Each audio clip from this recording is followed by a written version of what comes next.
মুখ্যমন্ত্ৰী ডক্টৰ হিমন্ত বিশ্ব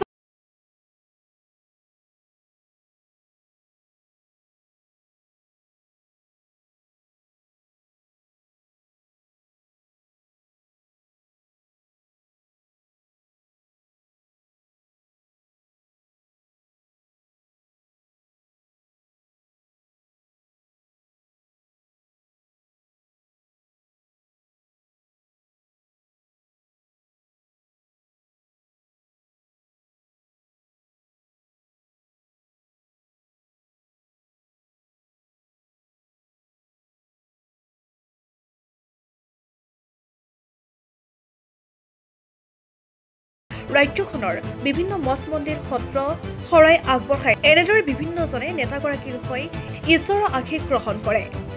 বিকশিত অসমৰ খনিকৰ অসমৰ জনপ্ৰিয় মুখ্যমন্ত্ৰী ডক্টৰ হিমন্ত বিশ্ব শৰ্মা ডাঙৰীয়াৰ 56 সংখ্যক জন্মদিন আৰু সমগ্ৰ অসমতে অসমৰ ৰাইজে তেখেতক আশীৰ্বাদ দিছে। অসমখন আৰু বিকাশৰ যাত্ৰা আগুৱাই নিয়াৰ কাৰণে তেওঁ যি দৃঢ় প্ৰতিজ্ঞ, সেই প্ৰতিজ্ঞাত আজিৰ এই তেওঁৰ শুভ জন্মদিনটোত যাতে আৰু ৰাইজে আশীৰ্বাদ দিব পাৰে, সেই মৰ্মে আমি ৰাজ্যিক সমিতিৰ পৰা মই সহপ্ৰভাৰী হিচাপে আৰু জিলাৰ আমাৰ মাননীয় সভাপতি মহেন দাস ডাঙৰীয়া, প্ৰাক্তন সভাপতি অনিল দাস ডাঙৰীয়াকে প্ৰমুখ কৰি বিভিন্ন ক্ষেত্ৰৰ ৰাইজ লগ হৈ আজি এই ঐতিহ্যমণ্ডিত বৰপেটা সত্ৰত এভাগী আমি ঠগী আগবঢ়াইছোঁ আৰু বুঢ়া সত্ৰীয়াৰ পৰা আমাৰ সত্ৰীয়াৰ পৰা আমি আশীৰ্বাদ গ্ৰহণ কৰিছোঁ।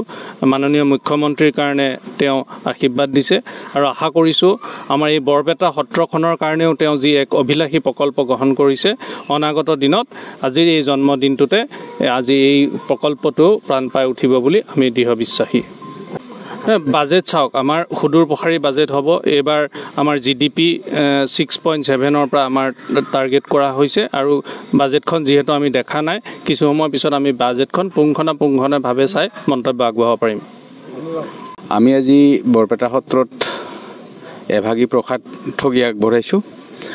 ইয়াৰ উদ্দেশ্য হ'ল আমাৰ জনপ্ৰিয় মুখ্যমন্ত্ৰী অসমৰ নৱনিৰ্মাণৰ খনিকৰ শ্ৰদ্ধাৰ হিমন্ত বিশ্ব শৰ্মা ডাঙৰীয়াৰ জন্মদিন উপলক্ষে আজি স্বতঃস্ফূৰ্তভাৱে অকল যে ভাৰতীয় জনতা পাৰ্টীৰ কাৰ্যকৰ্তাসকলে তেখেতৰ জন্মদিন পালন কৰিছে এনেকুৱা নহয়, অসমৰ বিকশিত অসমৰ যিসকল অংশীদাৰ, সেই অংশীদাৰ সকলোৱে তাৰমানে স্বতঃস্ফূৰ্তভাৱে আজি জন্মদিন পালন কৰিছে। চুকে কোণে অসমৰ গাঁৱে ভূঞে মন্দিৰে বিভিন্ন কাৰ্যসূচী হাতত লৈছে।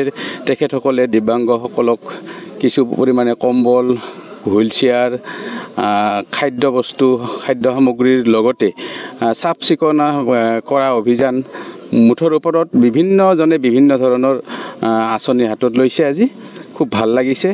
এনেকুৱা জনপ্ৰিয় মুখ্যমন্ত্ৰী আগতেও দেখা নাছিলোঁ আৰু আজি দেখি আমি সঁচাকৈ আনন্দিত। দিনক দিনে তেখেতৰ যি জনপ্ৰিয়তা বাঢ়ি গৈ আছে আৰু অসমখন যে তেখেতে আমাৰ বাবে, আমাৰ দেশৰ বাবে, ৰাইজৰ বাবে যে দিনে নিশাই কাম কৰি গৈ আছে, ইয়াকে বুজা যায় তেখেতে অসমৰ কাৰণে এক সম্পদ আৰু সেই সম্পদক আমি সুস্বাস্থ্যৰে অধিকাৰী কৰি ৰখাৰ বাবে সকলোৱে ভগৱানৰ ওচৰত প্ৰাৰ্থনা জনাইছোঁ।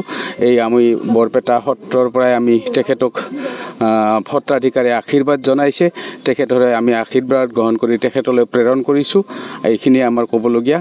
তেখেতক ভগৱানে সুস্বাস্থ্যৰে গৰাকী কৰি ৰাখক, এয়াই আমাৰ কামনা।